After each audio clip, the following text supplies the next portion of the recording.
आज हम जानेंगे हैंडीकैप चिल्ड्रेन का कॉज। हैंडीकैप चिल्ड्रेन का क्या क्या कॉज है उसको हम देखेंगे।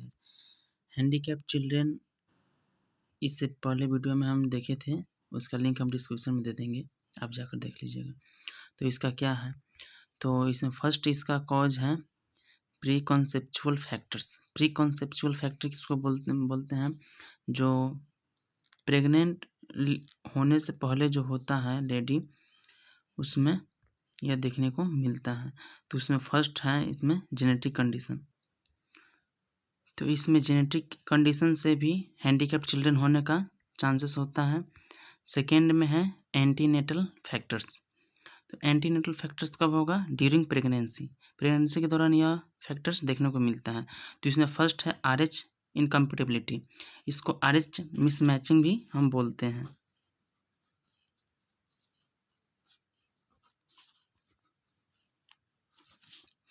RH मिसमैचिंग का इसमें एक केस बनता है कि अगर फीमेल नेगेटिव हो और मेल पॉजिटिव हो, और होने वाला बच्चा अगर नेगेटिव होता है तो इसमें वह केस बनेगा इराइथ्रोब्लास्टोसिस फीटैलिस। इसमें क्या होता है कि उसमें जो है बच्चे का RBC जो है वह रप्चर होने लगता है और उससे बच्चे का डेथ भी हो सकता है। तो इसमें कंडीशन क्या होगा कि अगर फादर फीमेल है, मदर नेगेटिव है तो यह केस बनता है। अगर फादर फीमेल है, पॉजिटिव है और मदर भी पॉजिटिव है तो उसमें कोई दिक्कत नहीं है। मदर भी नेगेटिव है, फादर भी नेगेटिव है, कोई दिक्कत नहीं है। सिर्फ इसमें पॉजिटिव फादर हो और नेगेटिव मदर हो तो इसमें यह कंडीशन बनता है RH इनकम्पेटिबिलिटी। सेकेंड में maternal infection such as rubella syphilis. ये भी कारण से हैंडीकैप्ड होता है बच्चा। तो इसमें क्या होगा, रूबेला में क्या होता है, रेडेड पैचेस हो जाता है, उसको बोलते हैं। उसके बाद में सिफिलिस जो होता है यह एक इन्फेक्शन है भी। उसके बाद में थर्ड में है पेरीनेटल फैक्टर्स। यह है ड्यूरिंग बर्थ पेरीनेटल फैक्टर्स। तो इसमें क्या हो जाएगा, बर्थ एस्फेगिया, यानी कि प्रॉपर वे में बच्चे को ऑक्सीजन सप्लाई नहीं हो पाएगा। उसके बाद में है कि बर्थ इंजरीज, बर्थ के समय इंजरीज हो सकता है। उसके बाद में हाइपरग्लाइसेमिया। हाइपरग्लाइसेमिया में क्या होता है, हाइपर मतलब अधिक, ज़्यादा। उसके बाद में ग्लाइसेमिया यानी कि ग्लूकोज, यानी ग्लूकोज का लेवल इंक्रीज हो जाएगा। उसके बाद में है हाइपोग्लाइसेमिया, इसमें ग्लूकोज लेवल डिक्रीज हो सकता है, ठीक है। उसके बाद में है postnatal factors after child birth. तो इसमें क्या है, इन्फेक्शंस सच एज मेनिंजाइटिस। इसमें क्या होता है, ब्रेन का जो कवरिंग होता है जिसको मेनिंजाइटिस बोलते हैं, उसमें इन्फ्लामेशन हो जाएगा। उसके बाद में माल न्यूट्रिशन का क्या होता है, उसमें होता है कि कुपोषण का शिकार। देखते नहीं है गाँव में बच्चा सबका हाथवा पतले पतले हो जाएगा, पेटवा निकल जाएगा, उसको होता है कुपोषण का शिकार। उसके बाद में है विटामिन A डिफिशियंसी।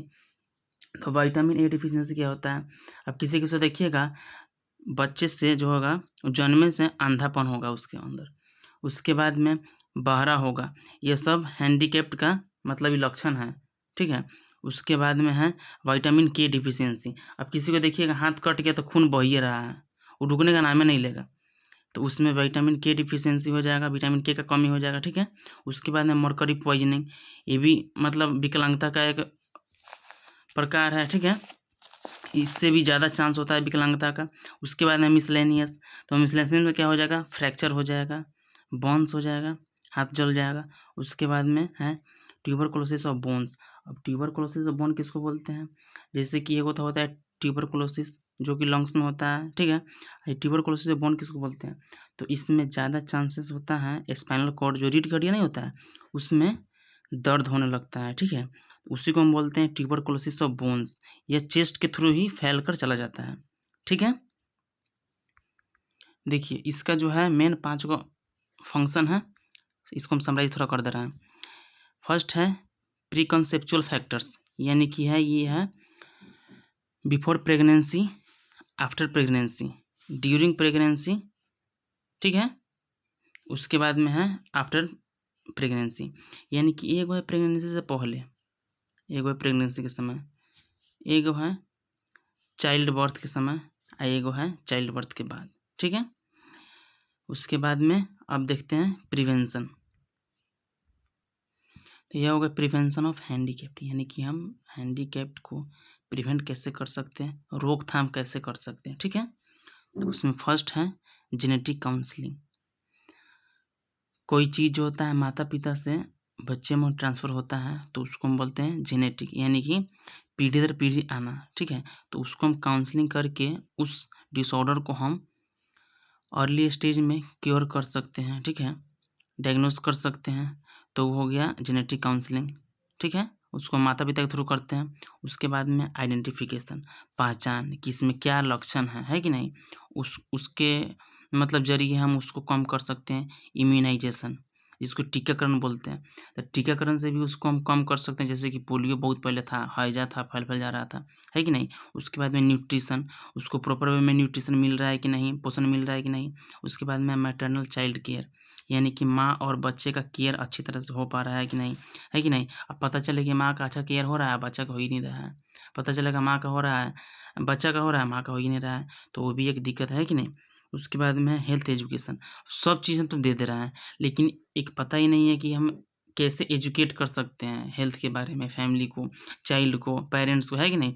तो उसके थ्रू भी हम इस मतलब विकलांगता को कम कर सकते हैं। प्रॉपर में न्यूट्रिशन मिलेगा, गाइडलाइन अगर सही तरीके से होगा तो बीमारी का कोई चांस ही नहीं है कि नहीं।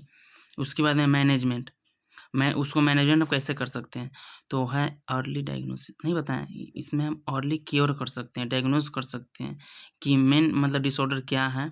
उसके बाद में है ट्रीटमेंट। ट्रीटमेंट में हो जाएगा physiotherapy, occupational therapy, speech therapy, prosthetics. Treatment मतलब अब किसी को हैंडीकैप्ड है तो उसको हम फिजियोथेरेपी के देकर उसको हम ठीक कर सकते हैं। उसके बाद में occupational therapy, speech therapy, prosthetic क्या होता है इसके बारे में बताते हैं। अब जैसे कि कोई बच्चा जन्म लिया, ठीक है, उसका हाथ नहीं है या पैर नहीं है सपोर्टेड, ठीक है, तो उसको हम प्लास्टिक या आर्टिफिशियल का उसको हम हाथ जो है लगा देंगे, चाहे पैर लगा देंगे। ठीक है, वो देखने में भी अच्छा लगेगा, उसके बाद में उसको चलने फिरने में भी थोड़ा परेशानी कम होगा, कंफर्ट थोड़ा होगा, है कि नहीं। उसके बाद में training and education, proper way में उसको ट्रेनिंग देंगे, उसके बाद में एजुकेट करेंगे।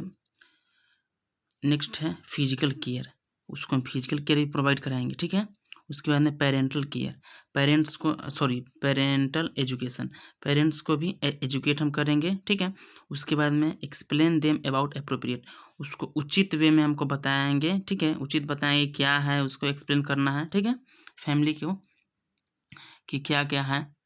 ठीक है, तो यही है genetic counselling, identification, immunisation, nutrition, maternal child care.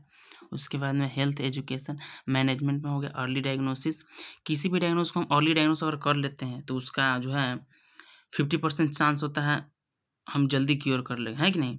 उसके बाद में है ट्रीटमेंट, उसके बाद में training and education, physical care, parental care. ठीक है, explain them about appropriate. Thank you so much for watching.